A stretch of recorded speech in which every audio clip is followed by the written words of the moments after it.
Hey, and welcome to another episode of the Changing Lives podcast. It's good to have you with us. Yeah, it's so great to have you back with us again. This episode, we talk with SES volunteer and Deputy Rescue Officer, State Emergency Service, Erin Eames. It's fascinating talking with Erin Eames to find out what the SES does, what her role entails, and some of the experiences that she's been in quite significant, like overwhelming experiences. And just, this is a volunteer effort. These guys are really putting it on the line for our community, and it's just awesome to hear firsthand from her. Yeah, that's right, Ben. As we were listening to her, you could just take and feel the immense pride that she had in her work. I guess going into some of the most difficult situations that our country has faced, and to be there volunteering, offering her own services at people's greatest time of need. Very inspiring. You're going to love listening to the stories that she shares, and I think you're going to take a lot out of it. The cool thing about Erin's story too, and what maybe the listeners can glean, is that she's also doing a Diploma of Paramedical Science. At the moment, she's looking to go into paramedicine as a career and widen her career opportunities.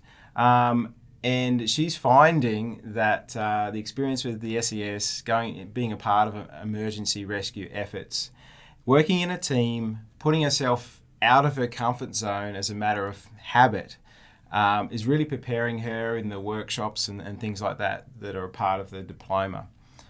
Yeah, and I'll just have to echo that, Ben. One of the things that was really good was to see her up here working as a team in our first workshop that came up here. It was great to meet her in person. Why don't we go to that interview right now that we've got with Erin, eh? Yeah, let's do it.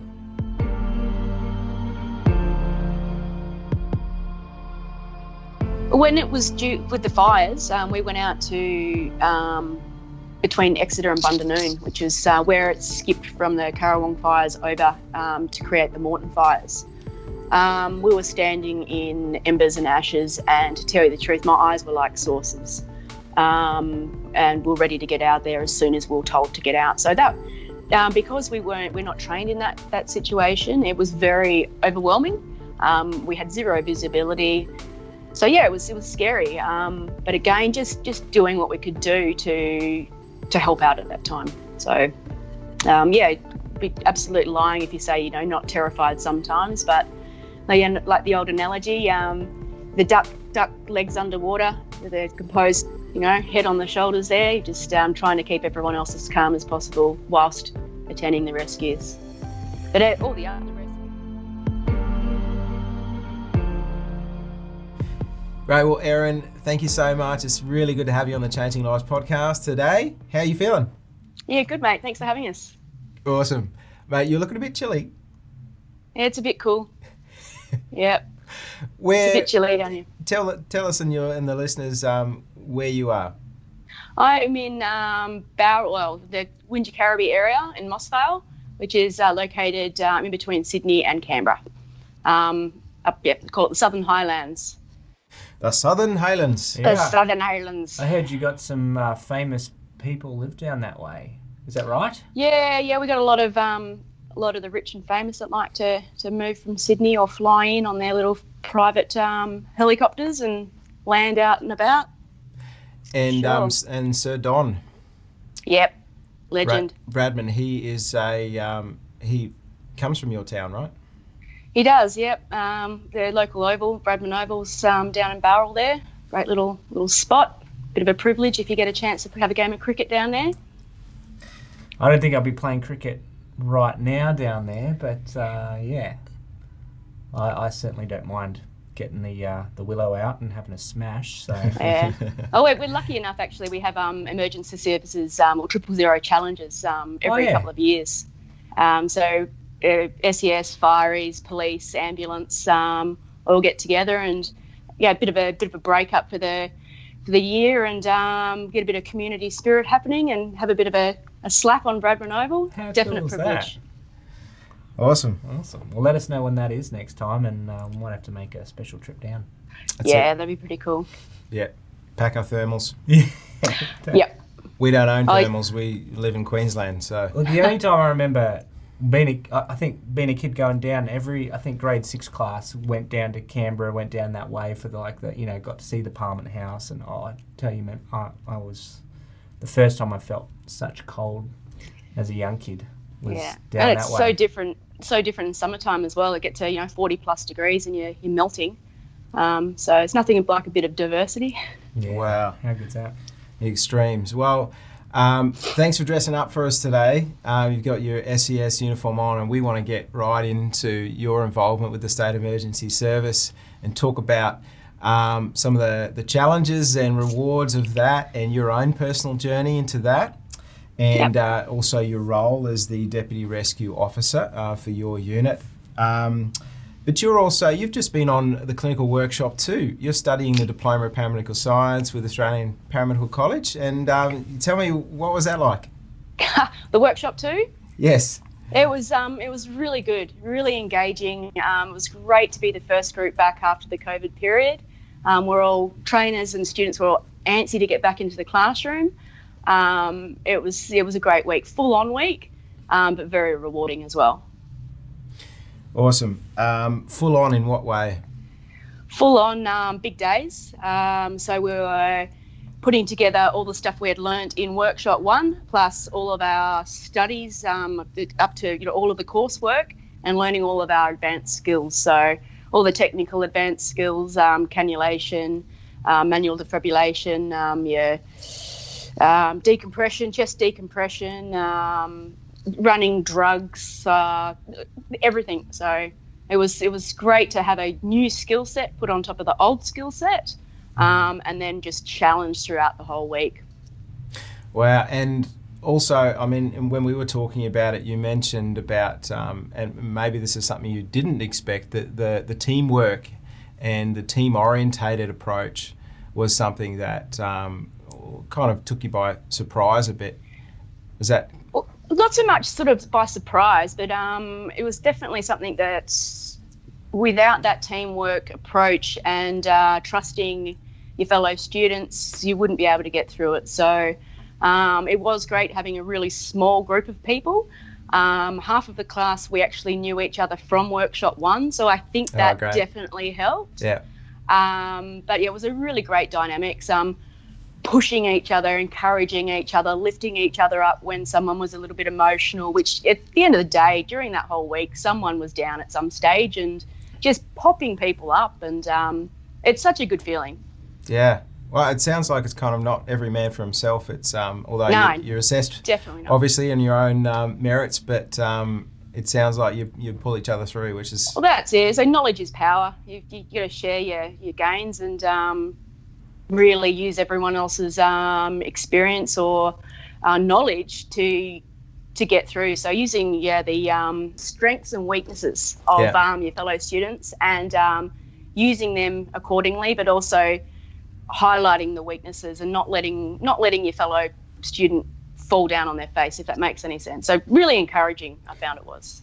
And I was actually chatting with one of the trainers over at the college earlier this morning, and that was one of the things, I mean, we kind of highlighted was when you come to workshop, teamwork and the environment of the team is really important, because that's kind of what makes it work when you're out on the field, right?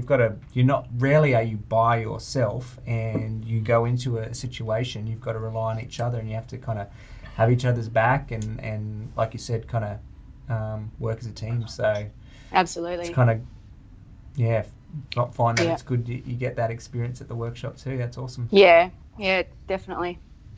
And Erin, you've got a lot of experience and training through the State Emergency Service, but you obviously signed up for the diploma. What is it that you hope to get out of the study? Well, I wanted to fill the gaps from what I didn't know to what I knew. So I've been training first aid for about 3 years, basic first aid. You do get thrown a few curveball questions in your classroom.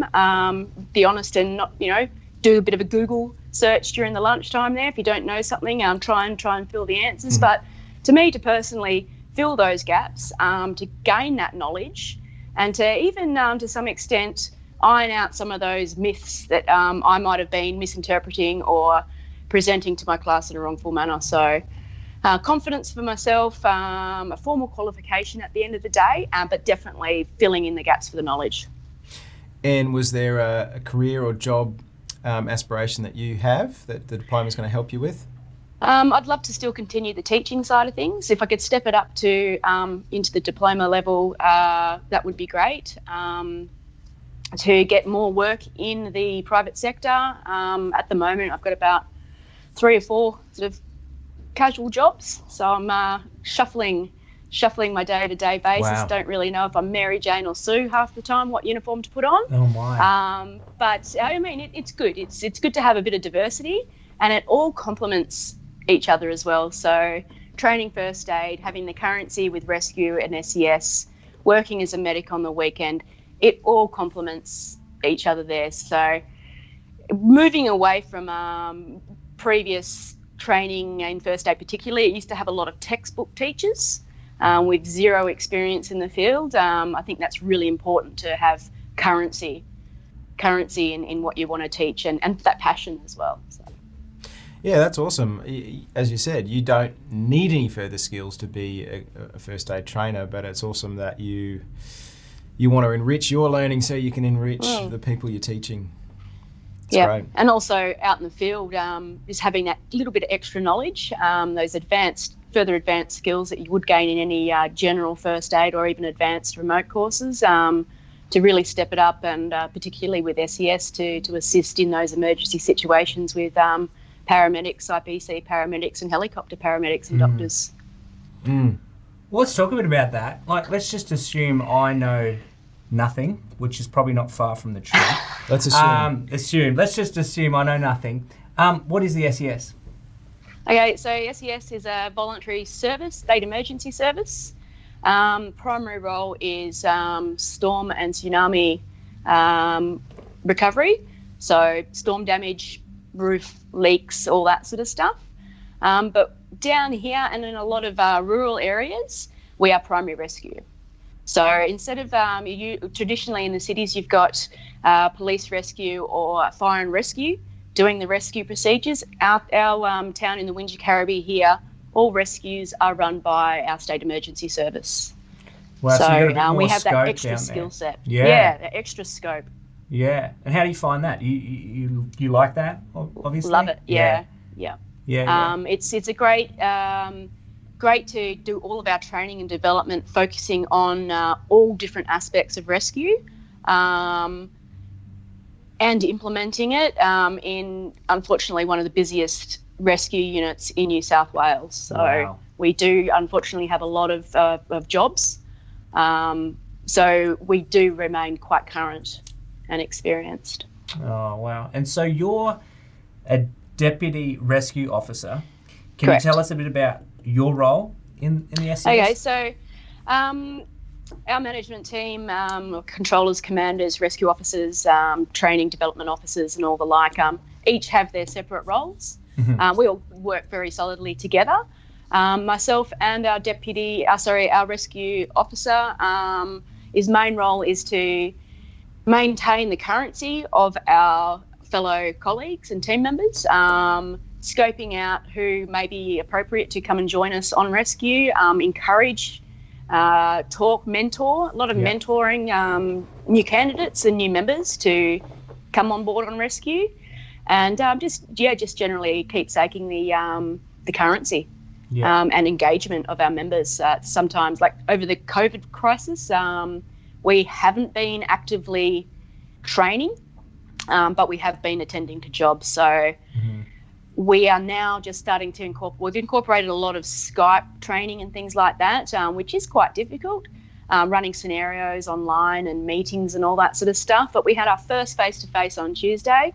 We went right back to basics and stabilisation and glass management, and it was great to see everybody again. And we're all rugged up in our beanies and our jumpers and our jackets, moving around like, I guess, big Oompa Loompas. But it was great to see everybody back into the training role. Oh, wow. And what strikes me is you're all volunteers. Is that right? Yeah, that's right. Yep, 100% volunteer time. That's incredible. And so obviously it takes a pretty special person to be able to kind of do what you do. and just for the mere rewards of what you're doing. Take our hats off to you. That's awesome. Thank you. What sort of commitment does it involve on a weekly, monthly basis? Okay, so for our rescue members, we have got an on-call rescue roster, which includes 1 weekend out of every month, from a Friday night through to a Monday morning. We'll take a rescue truck home, so we can respond from our residents. It's probably a bit unique compared to other the units. They might go straight to the shed and respond from their shed or their unit or headquarters. We do it a little bit differently due to the vast area that we do have coverage. So we run a heavy rescue vehicle and a medium rigid rescue vehicle, both ends of town. And those that don't have a truck can gain access to utes and things like that. So it's a commitment there that we do take that on for the weekend, the entire weekend. We're ready to go whenever there's a call. Other than that, we have training on a Tuesday night. Before COVID, we'd have an active training on a Tuesday night. During COVID, we've had Skype meetings, branching off into the different sectors. So your storm crew, our guys that are studying pyro, which is participating in a rescue operation, upskilling with their trainers online. So basic things like learning knots, they're doing that in a subgroup on a Skype or a team sort of meeting set up. So during the week as well, we try and be available. Yeah, and I think it's worth saying, last time we tried to schedule this interview, you were actually called in last minute to a job, so you had to drop everything and attend to that call. And so not only have you got the regular commitment as you talked about, but you're getting pulled left, right and centre too. And that's it. To maintain our rescue capabilities, we have to show to the rescue board our availability, basically. So we are lucky enough to have a few members that might not have day work in the evening, or vice versa. So we've generally got coverage 24 hours a day, 7 days a week, for a couple of trucks there, with people trained and skilled to do a diverse range of rescue. Wow.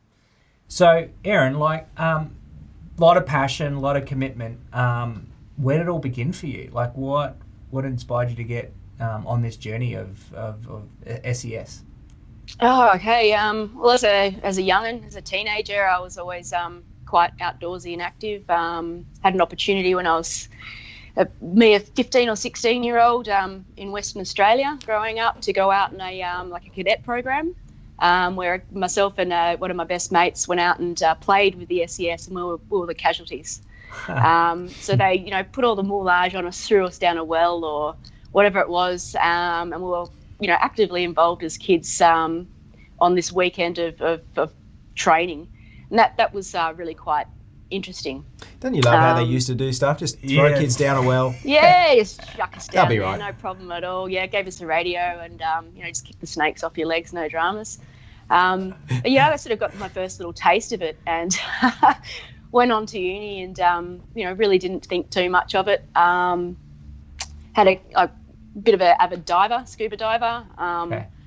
It's about sort of 17, 18 at the time, and went out with a couple of cowboy divers, and we don't know if you know much about diving, but we did a reverse profile. So accidentally had a second dive deeper than the first dive, which is a big no-no. And the skipper of the boat came up pretty crook. He was narked. So I had to clip them together and swim back to the boat, and we drifted a long way away. So swam back to the boat and had to go and find them in the ocean. So it was a bit of a solo search and rescue effort, looking for, what they had, super sausages, which is basically Erin standing up in an orange jumper. It's an inflatable tube. And I didn't have any navigational boat skills, but sort of kept an island in the background and go, okay, well, if I don't see that anymore, I'm in big trouble. So we're quite the way out to sea, and got back to the boat, pulled up the anchors, and after about half an hour, I found those guys. So that gave me another little bit of a taste. But again, just carried on with life, and it wasn't until about 6 years ago I was up in North Queensland in Bowen, and decided to join local SES up there, and then relocated to Wingecarribee. And I would definitely be lying if I wasn't influenced by my partner, who's been a member for 16, 17 years. Oh, to wow. come on down, come and have a play, and that's basically where it all unfolded. The skills really started to get learnt and get put into practice, which is probably the most important thing. Oh, that's incredible. So your partner's involved as well? Yep. Yeah, she's our commander, local commander, one of the local commanders. So yeah, she's the boss lady. Tell me a bit about that. Door. That sounds interesting. Yeah. What's that kind of dynamic like? It's good. She's a very strong, assertive woman. We're quite lucky in our unit to have a lot of strong women. Yeah. Half of our management team is actually women. So it's good. We can bounce a lot of ideas off together when we get home. That's it. SES stays out the door, even though we're called out a couple of times a week. Sure. We can leave it at the door. But she's also has her full-time job as well. Yeah. Self-employed, so she has got a lot of time to go to jobs as well as doing her controlling or commanding job. She's a bit of a legend. Oh, that's awesome. Well, maybe we'll have to hit her up, interview her in the future one of these times. That sounds great. Mate, you guys must pass like ships in the night with all your sometimes your 3-4 jobs do. And look, women can multitask, as they say. I don't. And we don't always attend the same jobs either. I mean, if I'm at work, she'll go to a job, or she's had a big day, and 4 o'clock in the morning we have a road crash rescue. I'll attend, so it's not always together, which I think is good. But then, in saying that, some of the jobs we have been to together, we can both have that debriefing process at home after our critical debrief at the job. So it's good having someone in your family or in your household that knows exactly what it's like to attend some of these jobs and be able to carry each other through that, rather than not having that support network at home, I think. I could only imagine. Yeah. So, Erin, this year, I mean, for everyone, has been a strange one, but for you in particular, you were involved in the rescue effort in the notorious bushfires in Australia. That seems like last century now that COVID swept in, and you were involved in flood rescue as well, pretty much from bushfires to floods and then COVID. Can you tell us a bit about your involvement this year, and particularly the bushfires? Sure.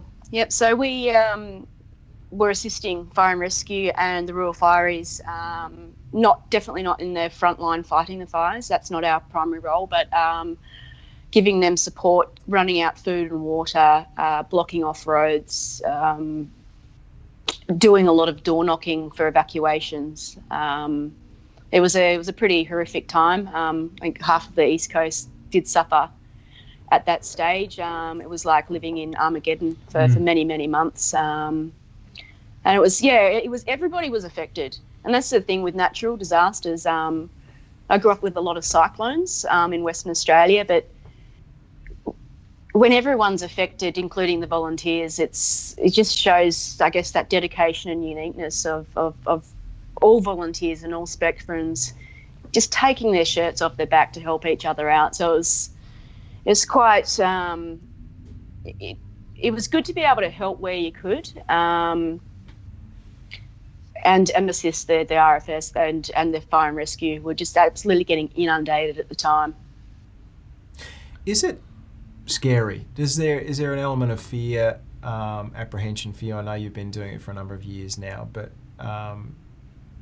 what goes on in your mind when you're going out and participating in this sort of rescue effort on this scale?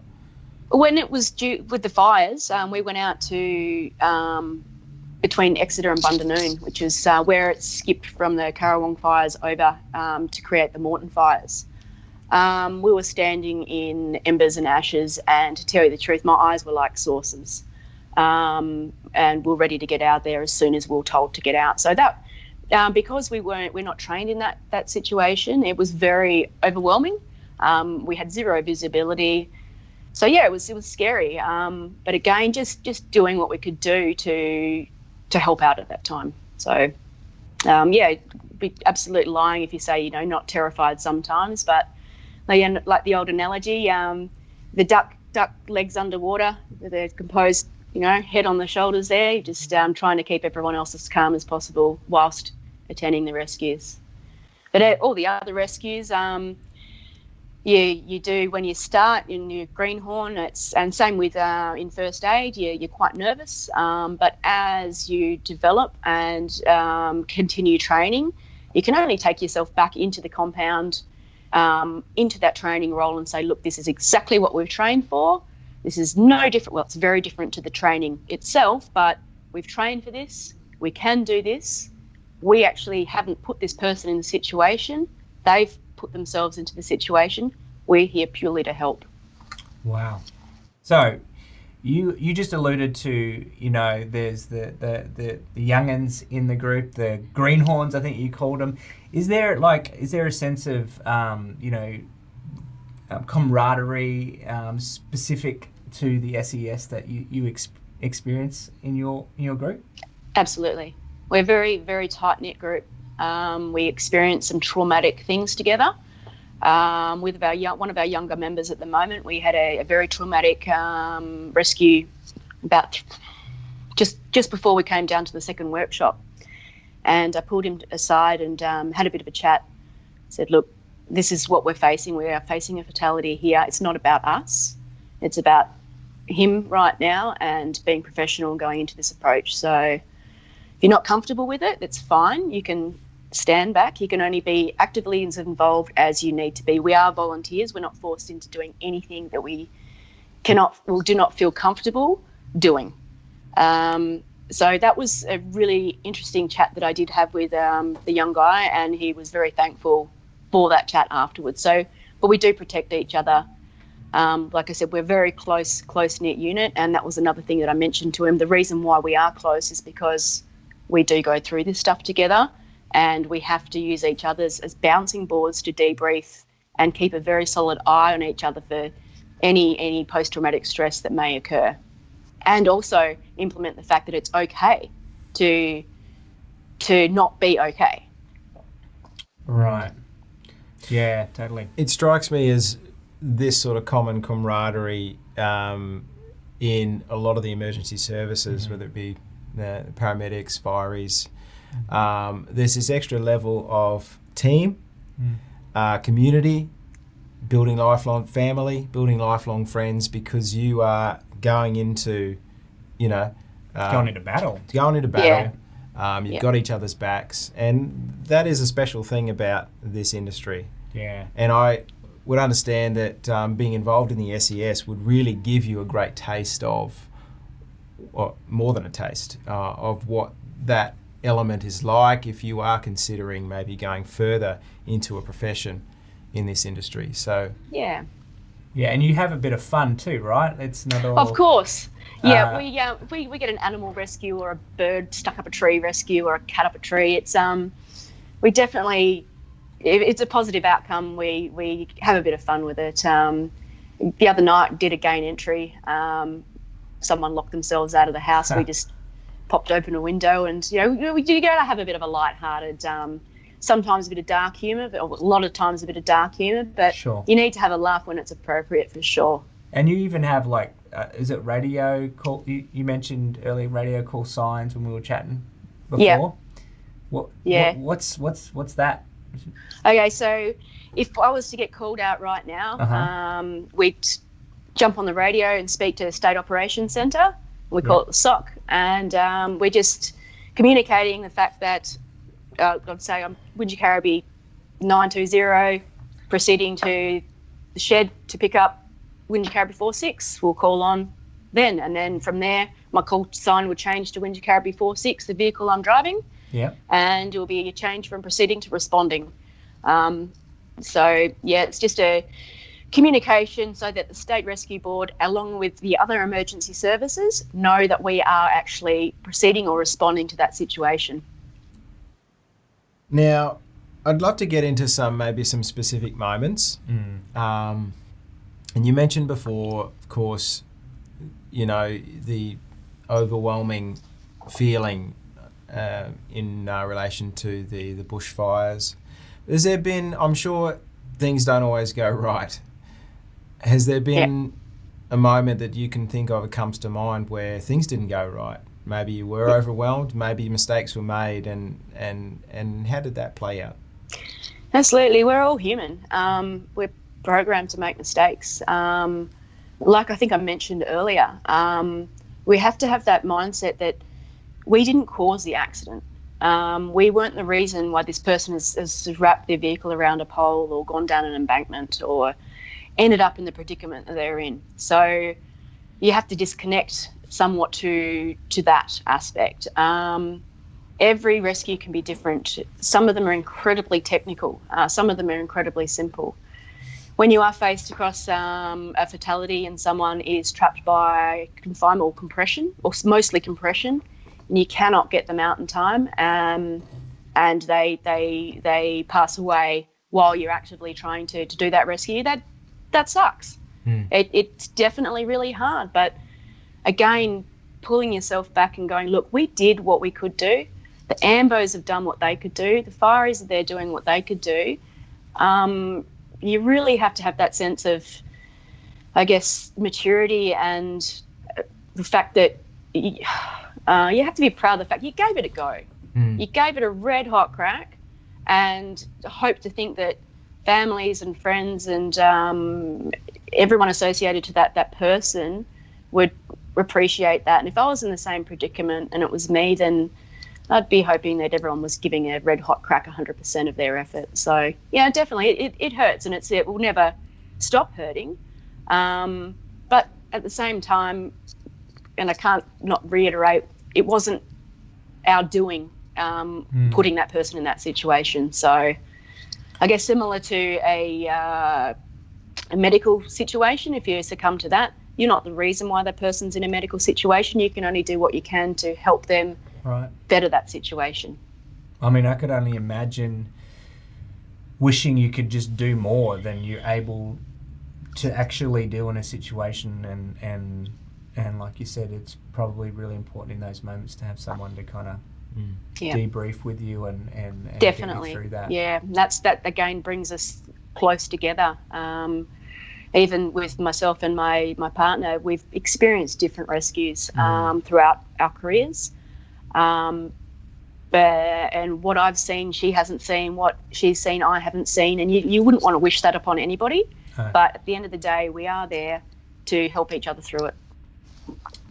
Is there a situation that occurred that you felt a real sense of pride in the job and the role that you played? Can you think of a specific situation? Okay, I guess a lot of them you have a sense of pride. Any successful outcome, a successful extrication, anything at all. I mean, even storm jobs, you have a huge sense of pride just helping the community. If it's putting a bucket under a leaking roof and making a relief hole, doing that little bit of extra for the mature members of the public, you definitely have that pride and that camaraderie and of helping and just giving back to the community. So it doesn't have to be rescue related. We can be like basically, even in the fire situation, we were out on the highway running bottles of water to people as they'd block the roads. And it was just nice to be able to give back. To just help out. So that is a huge sense of pride. It's a real feel good. Yeah. Is that the buzz? Is that the drug that keeps you, going back for more? Is that why you do what you do? Yeah, I guess so. Definitely. I mean, you wouldn't be in a voluntary situation of any kind if you didn't want to help out and try and give back to the community. You can't be selfish. You have to be really quite selfless. It's a buzz helping out people. And you go simple rescues to the complex rescues. If you get a smile on the face of someone at the end of the day, it gets to your heart. It's beautiful. It's an awesome thing about humans. when we help each other, whether it be a drink of water or a complex situation, like you just said. If I can help to produce a smile on somebody else's face, it's so satisfying, right? Right. Yeah. And I think we've done a couple of bush searches in the evenings. We're notorious down here for when it's beautiful weather. We've got some amazing bushwalks, waterfalls and canyons that people go out in the afternoon, pair of shorts, singlet, off they go, and the temperature plummets, gets dark quickly and they're lost. And going out, with your little glow sticks or whatever, with the police intel, locating the people and just seeing the elation and the smiles on their face when they are in perfectly good health. They've done the right thing by staying in one spot and have been located and walking them out. There's definitely, you can feel the gratitude, and it's reciprocated both ways. If someone was to get involved in the SES, if someone's listening right now thinking, wow, this sounds like a great pathway for me, really interested, I'm super interested just hearing about what you're doing. What qualifications, what skills, what would you tell them in for them to get involved? What would they need to do? Open mind, bit of sense of self-maturity. No real prior experience is required, because everything is learnt as soon as you walk into that door. Not to say that any prior skills aren't advantageous at all, because of course they are, and they can be drawn across into specific areas of SES, including your land search or your vertical rescue operations, storm work. So if you've got a roofer or a carpenter, sweet ass. You've got someone that's going to be very, very good at plugging a hole or bunting up a garage that someone's accidentally drove through. And there's so many different roles as well, where you don't have to be actively out in the storms or in an emergency situation. There's logistics, there's computer operations, social media outlets. It's just so diverse. Well, I can barely. You can do as much or as little as you like, basically. Right. Well, I can barely use duct tape or WD-40, but I'm sure I could probably learn some of those skills as you go along. But what about some of the softer skills? What about the things that someone kind of needs to be, like, if they can't handle blood or gore or get scared easy? What are some of the things that they would need to be prepared to kind of have in order to kind of do your role? What would you say? Okay, so generally speaking, the average member does not go straight into rescue. We've got a sequence. So we do things like radio communications. You have to do your inductions, of course, yada yada. You go through storm. You do your participating in a rescue operation, and slowly go up until you can get into a rescue role. Sure. Again, I've mentioned at no stage whatsoever is someone forced into a situation that they are not comfortable with. So we've had in the past members that are not comfortable with fatalities in rescue. That's fine. You can run the tool dump. You can pass something else over here. You can go to the other side of the vehicle. You can work somewhere else. You can sign off and go home if you like. So nobody is pushed into a situation where they are totally uncomfortable with, and that's just not fair from a voluntary organisation. But at the same time, if we are responding and you're generally sometimes maybe first to the scene before ambulance or other emergency services, you really can't hide from that either. So you do need to be somewhat prepared. But at the same time, if the rest of your crew arrives and you openly, honestly say to your team leader, I'm not comfortable with this, you're not going to be forced to touch that blood or deal with it, that smell or sight, whatever it may be. And anybody can be triggered by absolutely anything. So if it might be an animal rescue, and we all tend to get really quite emotional about animal rescues, whether or not has the animal's successfully been recovered or not. It's a bit more of a tearjerker than than people to tell you the truth. And I know Christy would resonate with that one quite loud and clear with the animal lovers and Sarah. But yeah, I mean, yeah, no, blood, guts, gore. If you're not up for it, you don't have to. There are other parts of rescue that you can attend, including your land searches and your industrial rescues and all else. So. It's a good way to get your feet wet and without kind of having the commitment forced upon you. So yeah. Soon, yeah. And you never know what stage someone might, the cup might just get to that full mark and that's it. They're done. First 3 jobs I went to were fatalities, and I thought, oh shit, what have I signed myself up for? Yeah. And then it all sort of smoothed out. So I was me and another bloke that did our training at the same time. A couple of us, we were like the Albatross, which we there's one of the nicknames here. You get an Albatross award at the end of each year if you're known to cause or it's more indirectly cause a lot of shit jobs to come through. So, you're the bad luck. Right. So we had a run of bad luck there for a while. I didn't get the Albatross award, thankfully, but it was. What are you doing here again? Oh, another fatality. Wow, good on you. So, that was very much eye-opening. It was one of those jobs I did attend. I was first to the scene, and the car was upturned. Paramedics were on scene, so I was first on scene from a rescue point of view, and they called it a fatality. They just wanted us to check inside the back of the vehicle to make sure there were no other occupants before the rest of my team arrived. So, yeah, and then things started to sort of. The rest of the rescues that followed onto that were actual, metal relocations and extrications. So finally we had life. Yeah. So how about on the other end of the scale, if I'm a medical professional or a paramedic, are there more advanced skills that the SES can that look for and can really utilise?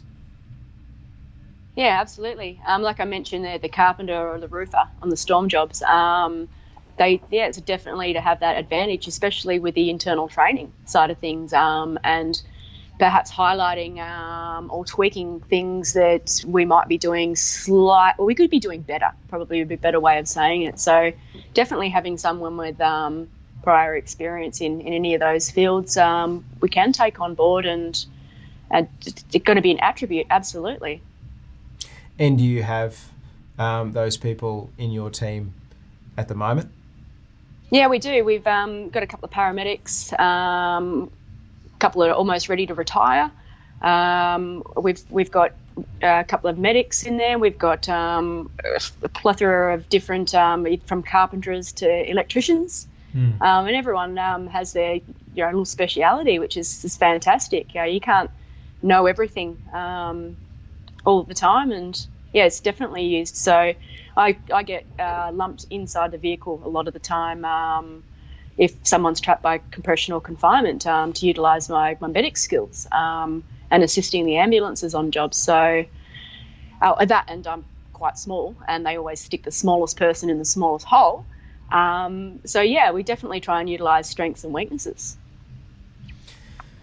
Awesome. So Erin, you mentioned earlier that you did some first aid training, and I understand you've got multiple casual roles. That I'm thinking that maybe your SES involvement has helped to develop you in those ways. As you're not paid by the SES, but there's other career avenues that you've gone down, maybe because of your interest and involvement with the SES. Yep. Is that right?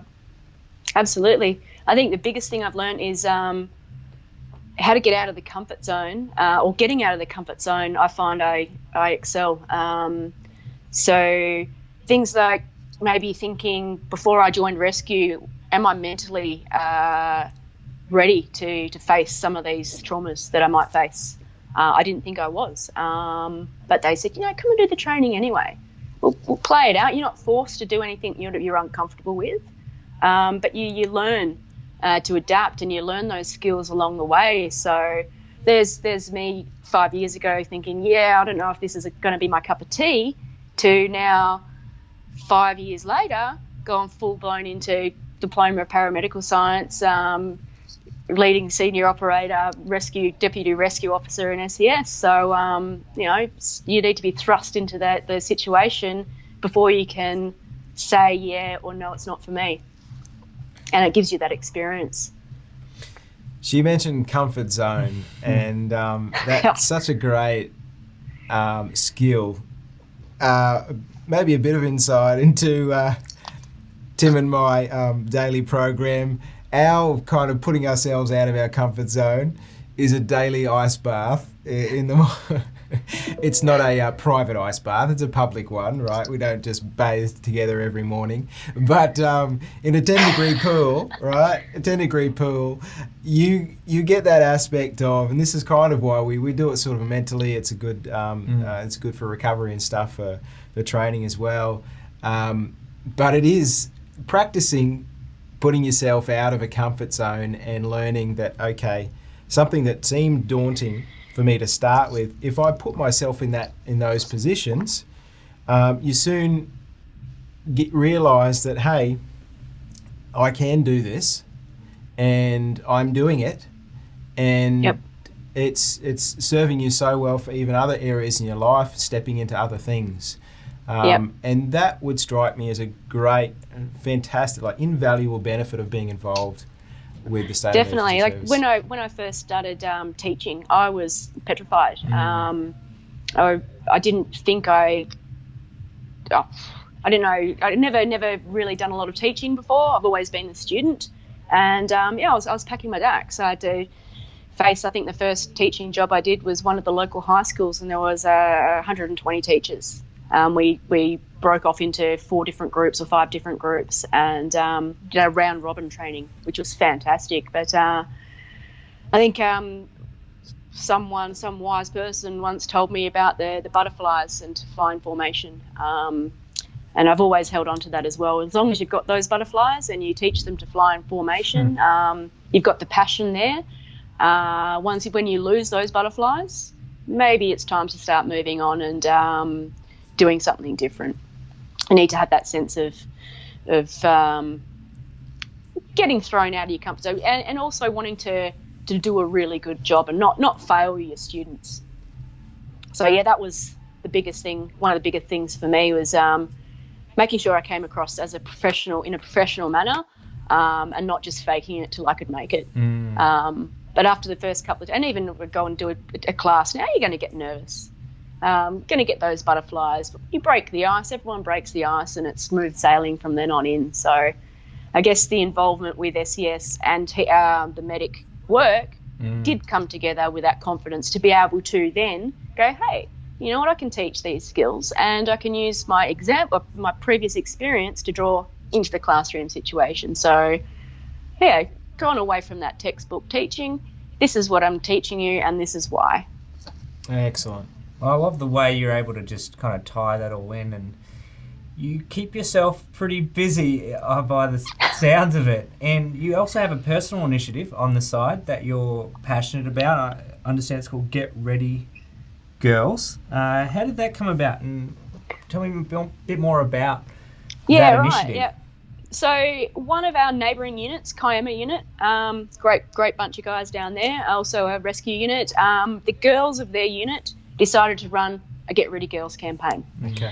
And this was all about getting the women in the community engaged in a confident and trusting setting to be able to learn basic skills like how to fill a sandbag, how to divert water, how to do basic first aid if you were to unfortunately be involved or rock up to a road crash rescue, or basic first aid for your family, how to climb a ladder. Such basic, simple things that generally you leave to the man of the house or get someone else to do. So it was empowering, all about empowering the local women to do things for themselves and upskill. So they ran this, and it was quite successful. We had a go. We tweaked a couple of things, and it was the women in the unit, after we'd gained funding, that ran the second initiative up in the Windsor Caribbee. I think we had about between 50 and 60 women on our first launch. And we good gave was them that? food and gave them a little, storm kit. So they had a, tarp, a little note of what to take if you go bushwalking, what to take if, an emergency response kit. If you have to evacuate your house, take your medications and your dog's medications and your kids' medications, all that sort of stuff, passport, ID. We had our state controller come up, or commander. We had a couple of, hot hobnob wigs from town come in as well. And I think that was about 3 years ago. And it went really well. We had a waiting list for people to come in on the next one. So we run it, and each time we run it, it seems to get bigger and better. And it's the biggest feedback we get is that the ladies and the women of the community do have that empowerment.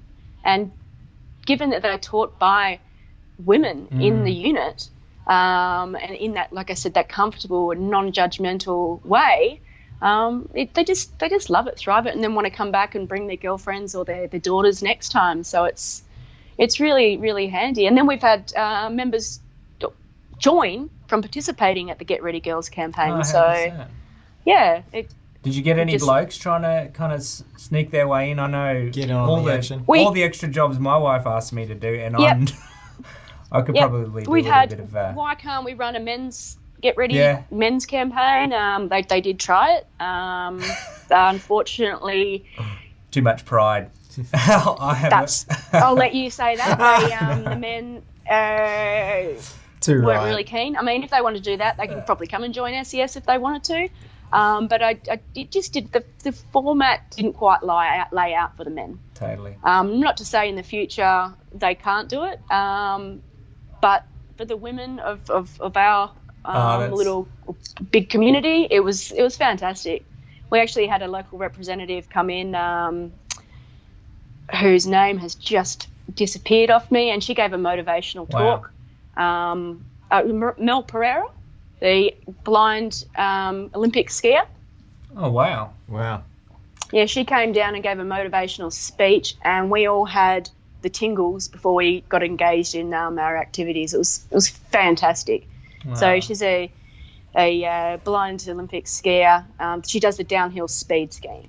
Goodness. And, if you're talking about throwing yourself out of your comfort zone and trying to achieve something, if the woman of that caliber can stand up in the classroom and go, hey, I can do it, you guys can do it. And it was, even now, just getting the tingles, it was pretty awesome. Wow. You're a remarkable woman. It sounds exciting, like all the stuff that you're getting involved in. Thank you so much for serving the community the way you do. And it's just keep going. It's exciting to hear. Well, Erin, it's been such a delight and an honour to have you on the podcast today. Thanks so much again. Is there any last remarks you'd have for our listeners? Thanks for having us, guys. And come on board and become one of those ordinary people that do those extraordinary things. That's a great way to end it. Yep. Excellent. Thanks for joining us. Prime example, and thank you so much. No worries, guys.